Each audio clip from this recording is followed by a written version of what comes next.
Okay, we're here with Mastercraft with Jay. Once again, it's been a year, buddy. Absolutely. Good to see you. And let's see what you guys got for the show, starting with the X7. So this is our 2012 X7. It is our ultimate crossover boat, but it really focuses on slalom skiing, barefooting. It's the ski boat.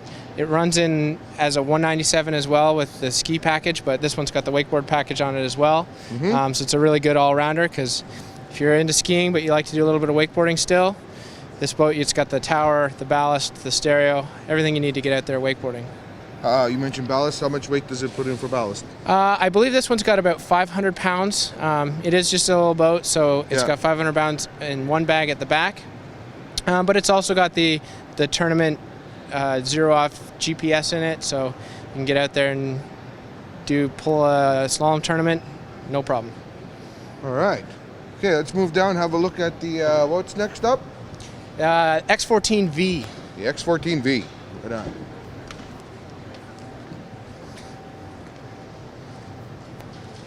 All right, Jay, tell us all about it. So this is the big brother of the X7, and there's always, you've always got that in the ski boat industry. You've always got that, desire to have the conventional style seating, the engine in the back like you have in an IO. Yep. So it gives you that social seating arrangement. Yep. So this is a ski boat primarily with the V-drive engine in it, so you get that nice seating. We still get the performance of a ski boat.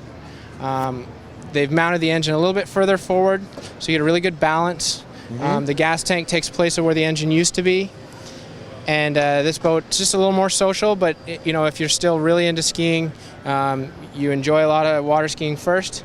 But again, we've got the wakeboard package on here, so it's got a 3-tank ballast system worth about 700 pounds, the wakeboard tower.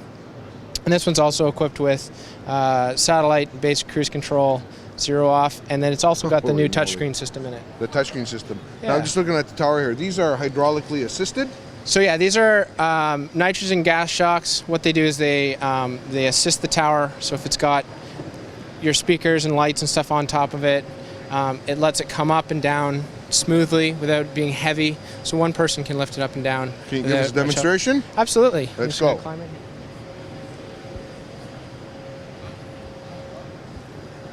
Oh, let's kick the shoes off anyways, because we're going to go through some.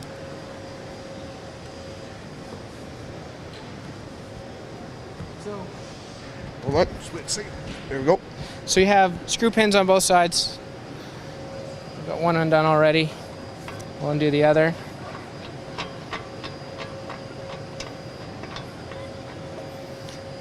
And then it just slides down. Put the pin in. And you just, step in the pin. And it holds the tower down. And to raise back up, just same as reverse. Yeah. Just give it a crank. And it slides back into position. And then lock her back down. Yep. I'm just noticing at the console here, you guys, man, that is sharp looking. Yeah, Mastercraft has really done a lot of work with the trim. They use a lot of billet aluminum. It's machined. Everything is custom for Mastercraft, so you can see there's Mastercraft engraved into everything. Yeah. It's got a really good mechanical, solid feel. There's no plastic or anything like that. Everything they're touching is either, nice and vinyl trimmed, or it's aluminum. No, that's eye-catching. Holy. All right, let's move on. Next one. The X14. All right, Jay, we're looking now at the X14. This is the X14. So this is the X14V's twin. Okay. As you can see, the seating is more conventional for a ski boat. Engine in the center, so you got that ski boat balance. Same as the X7. It still gives you a great slalom wakes, except for you've got the conventional seating. What they've done is they've pushed the back trunk back, so you have a nice wraparound seating. Storage under all the... Oh my God, yeah, loads. Under all the seats. This one again has the wakeboard package, so it has a 3 hard tank ballast system in it, and the touchscreen. Very similar boat, just a different layout. Just a different layout. All right, next up, we X2. move to the X2. the X2.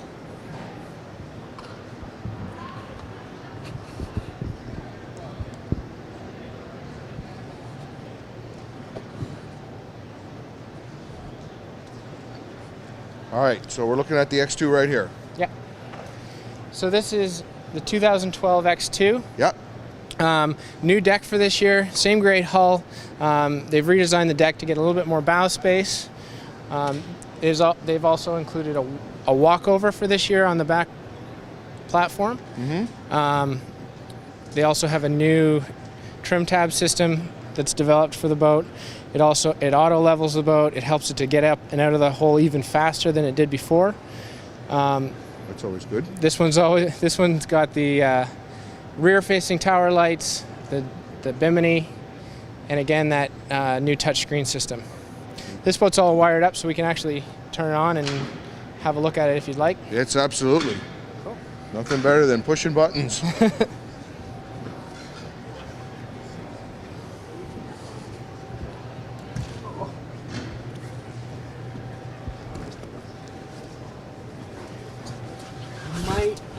All right.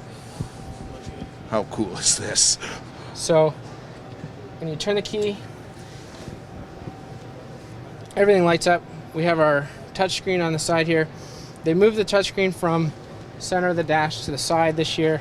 What that does is it makes it a little bit more ergonomic for the driver. So while they're driving, they have it right at their arm, within arm's length. All of your ballast controls are on the side here. We've got a push button start for this year. I'm not going to fire it up in the show though. All your ballast controls and your cruise control is all contained within the touchscreen. You've got your gauges, analog, digital, built-in depth sounder, your stereo control. If you were to get the optional tower camera, it runs through there. Sat nav if you've got the option as well. One of the really nice things about it, satellite-based cruise control. You can program all your rider presets in. Hit activate. It's going to fill your ballast settings, your trim settings, and your speed settings. All you have to do is push the throttle forward. It'll remember everything for each individual rider. So it's a really cool, intuitive system. It works really well with the boat, and everything talks to each other. Speed controlled volume, everything runs right through this handy touchscreen right here. No kidding, that is cool. Yeah, and new for this year too, we also have these sort of really robust aluminum rocker switches. Run all the dash settings. They're up and on the dash away from your knees, so you're not going to knock them off or damage any of them. Yeah. And they also have that really cool mechanical machine look. Yeah. Very eye-catching. Right on. So okay. This is the X2. The X2. Moving right along to one slightly bigger, be the X25. Yeah, so the X25 is the big brother of the X2. Okay. 22 feet long. Again, you're getting more space in the cockpit area. Really social seating layout. One of the nice things about this boat, more and more people who love to wake surf. This boat's really designed to wake surf really well. It's one of our best wake surfing wakes. These cool rear-facing seats. Oh yeah. They allow you to sit on the platform if you're at the dock or at the sandbar. You can kind of socialize. There's some cup holders and sit on the dock. Because when you're swimming and using the back of the boat, this becomes a really social area. And this one has a hydraulic. I'm just noticing on the hydraulic assist, but this one's actually electrical. Yeah, this one uses electrical engines to move the tower up and down. It lets you get the tower down, get the bimini a little bit lower for when you're cruising. You can put it right down. The main mooring cover goes over the cover, so when you're done with the boat for the night, put the top down, put the cover over everything. The whole boat stays nice and clean. It's a really, really cool system. Right on. Okay, and then you're leaning on something totally new here. Brand new, straight from the factory. This is actually one of the new prototypes of the X30. They were lucky enough to ship it up here from the New York Boat Show. Yeah. From here it's going to Calgary. The first time it's been in the country, this is the new X30. Really excited to have it here. It's got a lot of the new styling cues for what we're going to start to see in the future from Mastercraft. 23 with a conventional bow. It doesn't have the square bow if you're kind of more partial to the pointed bow styling. Mastercraft does a really good job of having sort of every other boat in the lineup either being the wide bow or the pointed bow. So if you're not partial to one or the other, you can pick and choose what you like. Okay. The one thing we haven't talked about is the horsepower. Horsepower. For 2012, Yeah. Mastercraft's gone exclusively with Ilmor engines. That allows them a really good working relationship with a single manufacturer.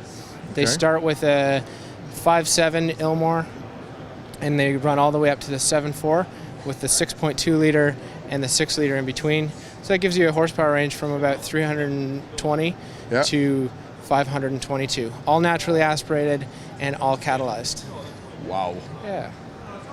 No, this is definitely one sharp-looking boat. I remember when we were walking through there off-camera kind of thing. The one thing, like you said, the outside lines, how it's definitely changed. Yeah, it's got really neat hips on it. You can Yeah.